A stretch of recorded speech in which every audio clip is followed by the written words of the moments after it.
See, our next reaction is reaction of asymmetric alkene. Just now we have seen one reaction which was of asymmetric alkene.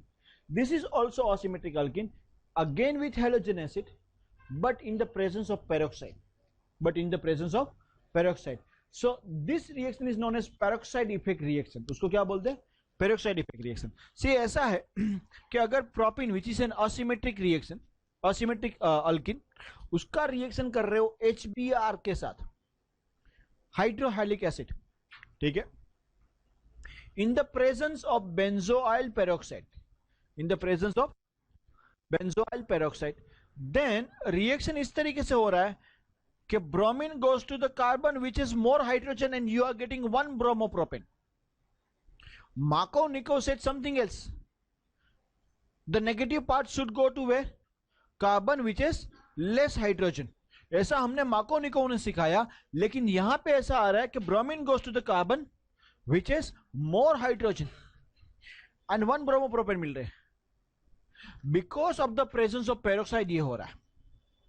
It's called peroxide effect. Since it was invented by mister Kharasch and F.R. Mayo, that's why it's also known as Kars effect. Peroxide effect as well as Kars effect, and it goes against Marco-Nico. That's why it's known as anti-Marco-Nico rule. That's why it's also known as anti-Marco-Nico rule.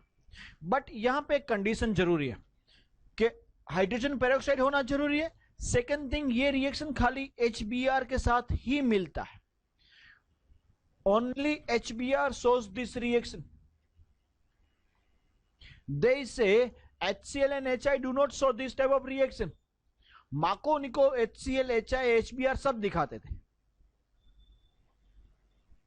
Correct or not? यहां पे होता क्या है उसकी mechanism जरा समझते हैं.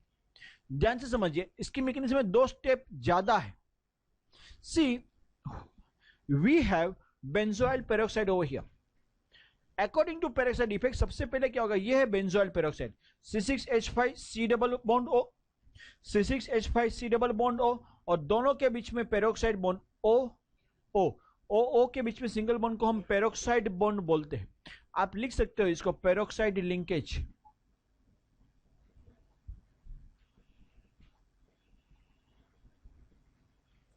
क्या लिख सकते हो? Peroxide linkage. एंड हमेशा याद रखना, ये जो पेरोक्साइड लिंकेज होती है वो हमेशा वीक होती है. This bond is always weak bond. वो हमेशा टूट जाता है, इजीली टूटता है. इजीली टूटता है ऐसा नहीं, यहां पे होमोलिटिक फ्यूजन होने वाला है. क्या होने वाला है? And last semester we have studied homolytic fusion always produces free radical. What does it produce? Free radical. तो आपको 2 फ्री रेडिकल देखने को मिलेंगे यहां पे. ये बॉन्ड टूटने से एक मिलेगा C6H5CO, दूसरा मिलेगा C6H5CO. You are going to get 2 of them. तो 2 C6H5CO एंड दोनों के दोनों फ्री रेडिकल्स है. सॉरी, यहां पे लिखेंगे ये बेंजोइल फ्री रेडिकल्स है.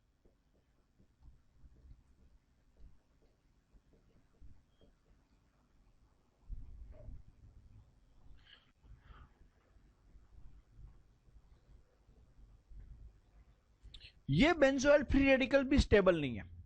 यहां से फिर बॉन्ड टूटेगा और CO2 बाहर चला जाएगा.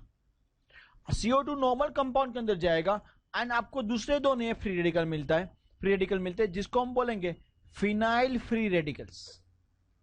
उसको हम क्या बोलेंगे? Phenyl free radicals.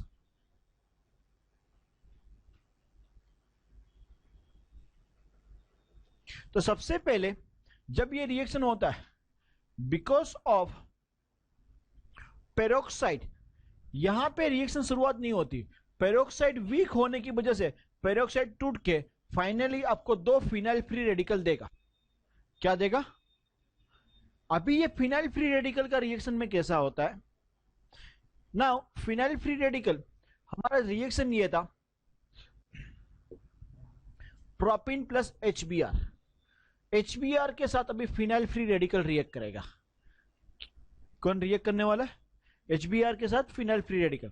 तो देखो, free radical of phenyl C6H5, यहां पे डॉट है मतलब वो फ्री रेडिकल है। अच्छा, फ्री रेडिकल की एक स्पेसिफिक टिपिकल प्रॉपर्टी मैं आपको बताता हूं। फ्री रेडिकल अगर नॉर्मल कंपाउंड के साथ रिएक्ट करता है तो उस नॉर्मल कंपाउंड में से शायद वो जो फ्री रेडिकल है वो, जैसे कि यहां पे नॉर्मल कंपाउंड HBr है, उसमें से H को उठा लेता है। क्या कर लेता है? उठा लेता है, मतलब वो H के साथ वो रिएक्शन कर लेता है एंड वो बन जाएगा बेंजीन। इट बिकम्स नॉर्मल, लेकिन सामने वाले को फ्री रेडिकल कर देता है। The typical property of free radical, खुद नॉर्मल बनता है, दूसरे को क्या कर देता है? Free radical. कई बार ऐसा होता है कि खुद भी नॉर्मल नहीं बनता है, दूसरे को भी फ्री रेडिकल बनाता जाता है। खुद भी क्या रहेगा? फ्री रेडिकल ही रहेगा एंड दूसरे को भी free radical. And free radical आपको पता है, अगर नहीं पता तो मैं जरा रिकेप कर देता हूं। फ्री रेडिकल ऐसी स्पीसीज है जिसके पास ऑक्टेट इनकम्प्लीट है बट न्यूट्रल है। बट क्या है? न्यूट्रल। उसको हम क्या बोलते हैं? Free radical. रेडिकल का मतलब होता है वेरी एक्टिव, वो काफी फटाफट रिएक्ट करता है, एक के बाद एक के बाद एक के बाद रिएक्ट करता है। एंड इनफैक्ट ऐसा है कि विद इन सेकंड्स वो लाखों रिएक्शन कर देता है। बराबर। तो यहां पे हुआ क्या, फिनाइल फ्री रेडिकल ने HBr के साथ रिएक्ट किया और उसमें से H को अपनी ओर खींच लिया एंड बनाया किसको फ्री रेडिकल? ब्रोमीन को फ्री रेडिकल। ये सेकंड स्टेप। फर्स्ट स्टेप में हुआ क्या था, हमारा peroxide converts into phenyl free radical and phenyl free radical now what does it do?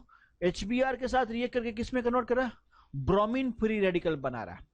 Now propene के साथ ये ब्रोमीन फ्री रेडिकल रिएक्ट करेगा। थर्ड स्टेप में ये प्रोपीन है, ब्रोमीन फ्री रेडिकल उसके साथ रिएक्ट करेगा। वो अगर सेकेंड कार्बन के साथ रिएक्ट करता है, जैसे कि यहां पे you can see that, then याद रखना वो फर्स्ट कार्बन को फ्री रेडिकल बना देगा। एंड अगर ये फर्स्ट के साथ रिएक्ट करता है तो याद रखना वो सेकेंड को फ्री रेडिकल बना देगा।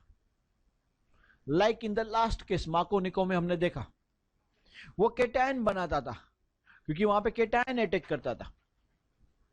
यहां पे फ्री रेडिकल अटैक कर रहा है और आपको क्या मिलेगा? फ्री रेडिकल मिलेगा। ठीक है।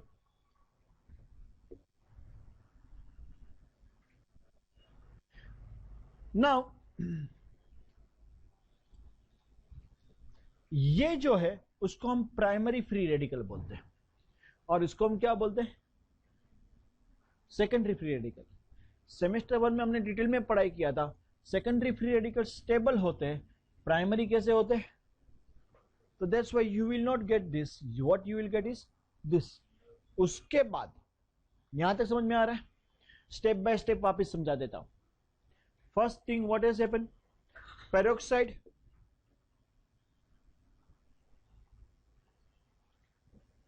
has gone to benzoyl free radical. Benzoyl free radical has converted to phenyl free radical. Then phenyl free radical has reacted with HBr, benzene plus bromine free radical. Bromine propene के साथ react कर रहा है, दो option देता, primary free radical and secondary free radical, but primary unstable होने की वजह से नहीं मिलेगा, सेकेंडरी मिलेगा। नाउ ध्यान से देखना, ये जो सेकेंडरी फ्री रेडिकल आया है वो दूसरे HBr, बिकॉज HBr एक ही नहीं होगा आपके पास, थाउजेंड्स ऑफ HBr रहेंगे। कितने रहेंगे? दूसरे HBr के साथ रिएक्ट करेगा, उसमें से H के साथ वो रिएक्ट करके H को यहां पे ले लेगा। तो मिला आपको CH3 CH2 CH2Br। क्या मिला? 1 ब्रोमोप्रोपेन। क्या मिला? और जो ब्रोमीन बाकी था यहां पे, it converts to free radical. समझ में आया?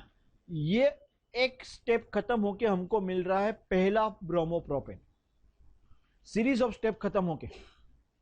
उसके बाद ये जो है अभी इसका टर्न, वो क्या करेगा? दूसरे किसी प्रोपीन पे अटैक करेगा लाइक दिस। वापिस स्टेप क्या होगा? सेकेंडरी, सेकेंडरी के बाद और एक HBr, दूसरा ब्रोमोप्रोपेन मिला, अभी क्या होगा, ये तीसरे प्रोपिन के साथ अटैक करेगा और ये चेन चलती ही रहेगी। समझ में आ रहा है कि नहीं आ रहा है? कंटिन्यूअसली। और इसका तभी स्टॉप होता है कि एक फ्री रेडिकल दूसरे फ्री रेडिकल के साथ जब कंबाइन होता है तब रिएक्शन स्टॉप हो जाएगा। Are you following this? ये हुआ एंटी मार्कोनिको रूल। हमको इस बार according to anti Markovnikov rule जो फाइनल कंपाउंड मिल रहा है वो क्या मिल रहा है, 1 ब्रोमोप्रोपेन। ड्यूरिंग, ये समझ में आ रहा है? किसी को डाउट ओवर हियर? यस बेटा,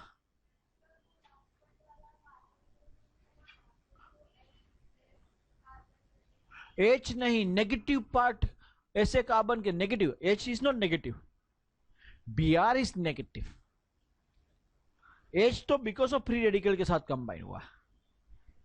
ओके, मार्कोनिको ने ये बताया था negative part should go to, तो ये H इज नॉट नेगेटिव, बराबर ना? Anything else? ओके, अभी और एक पॉइंट बाकी है। ये अनस्टेबल है, मिलता नहीं है, बराबर है, लेकिन कहीं कहीं बीच में थोड़ा बहुत तो मिल जाता है। ये मेजर प्रोडक्ट है, ये थोड़ा बहुत मिल जाता है सेकेंडरी ब्रोमोप्रोपेन, तो वो कहीं ना कहीं पे थोड़ा सा तो प्रोडक्ट बना देगा।